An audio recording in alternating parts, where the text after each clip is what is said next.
दिगंबरा दिगंबरा श्रीपाद वल्लभ दिगंबरा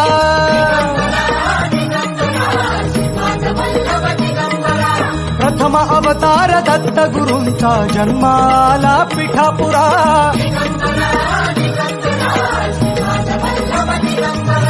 श्रीपाद वल्लभ मनुष्य रूपी गुरु लाभला चराचरा